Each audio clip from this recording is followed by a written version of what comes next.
અખંડ વિનાશી સદગુરુ શ્રી ભોપતરામ મહારાજ તથા વ્યાસકૂટ ઉપર બિરાજમાન ગુરુવર્ય સંત શ્રી ભોળારામ મહારાજ, રવિરામ મહારાજ, એમપી થી શંકરરામ મહારાજ, મોટી ઉભારવાનથી પ્યામુરામ મહારાજ અને મણિપુરથી મગનરામ મહારાજ. આ જે સંતો આ મંડપની અંદર બિરાજમાન છે એ દૂર દૂરથી અહીંયા એમની જિજ્ઞાસા લઈ અને આ લાલપુરા મુકામે આવ્યા છે. એમની એવી જિજ્ઞાસા છે કે લાલપુરા જઈશું અને સદગુરુના જો આપણે દર્શન કરીશું તો આપણું જીવન પરિવર્તન થશે. એમ એવી વિચારધારણા લઈ અને અહીંયા આવે છે. એને એમની વિચારધારણા પણ એમને પડી, એમના વિચારો પણ બદલાયા અને એમના જીવનમાં પરિવર્તન પણ આવ્યું.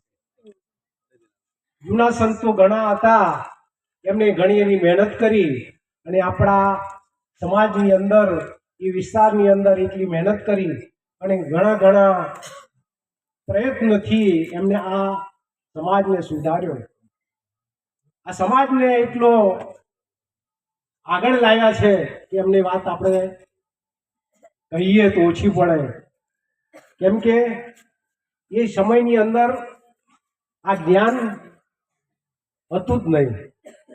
અને એ સમાજની અંદર જ્યારે આપણે પહેલા જતા હતા ત્યારે અમે જોતા તો એ સમાજની અંદર જે પુરુષો હતા એ પટ્ટી પહેરતા. શું પહેરતા? આગળ પટ્ટી, અને બહેનો ચણિયો પહેરે અને એને લંગોટો વારી દેતા. અમારા મોજુદા જોયેલું છે લાલપુરાની અંદર, બહેનો આવે ત્યારે કાસડા વાળી ના આવે, જે ચણિયો પહેરે ત્યારે કેવી રીતે ગોસી દેવામાં આવે, અને પુરુષો આવે રૂમાલ પહેરીને. પણ એ સમયની અંદર એમ ધીરે ધીરે પરિવર્તન આવ્યું. અત્યારે આપણને ખબર ના પડે કે આ કયો સમાજ છે, ઉચ્ચ સમાજ કહેવાય, કેમ કે આ સમાજની અંદર એવું પરિવર્તન આવ્યું છે એ દલપતરામ બાપુના પ્રતાપથી. આવું અનેક સમાજની અંદર જો આવું પરિવર્તન આવે તો ઘણી ઉન્નતિ થાય. ભારત દેશની અંદર જે જ્ઞાન છે એ જ્ઞાનનો પણ વધારો થાય. આપણા ભારત ભૂમિની અંદર ઘણા મહાપુરુષો થયા. એ મહાપુરુષો આપણને એટલું બધું જ્ઞાન આપીને અને ગયા છે. એ જ્ઞાન આપણે અત્યારે તૈયાર લીધું છે. એમને તેટલી મહેનત કરી અને આપણને તૈયાર પીરસ્યું છે, અને આપણને ખાવાની જિજ્ઞાસા નહીં હતા. અને ઘણો છે એવા આગળ આવી ગયા. મહાપુરુષો ઘણી પ્રકારની વિદ્યાઓ શીખાડતા. એ વિદ્યાઓ અત્યારે અમુક જગ્યાએ જોવા મળે છે, બાકી અમુક જગ્યાએ જોવા મળતી. જે વિદ્યાઓ હતી એ ઉચ્ચ કોટીની વિદ્યાઓ હતી, એ અત્યારે લુપ્ત થઈ ગઈ.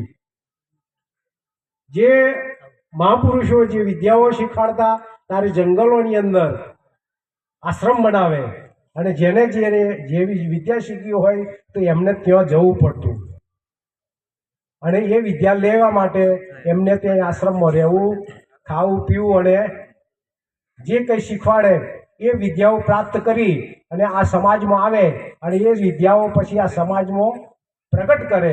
અને એ પ્રગટ કરે ત્યારે જગતના જીવોને ખબર પડે કે આવી બધી વિદ્યાઓ છે.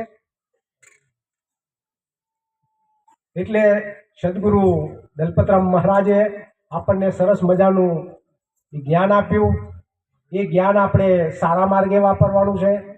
આ મનુષ્ય દેહની અંદર એ જ્ઞાન ઉપયોગ કરવાનું છે કે આ મનુષ્ય દેહ આપણને મળ્યો છે તો કઈ રીતે આપણે જીવન જીવવું, એ પહેલો મેન મુદ્દો છે.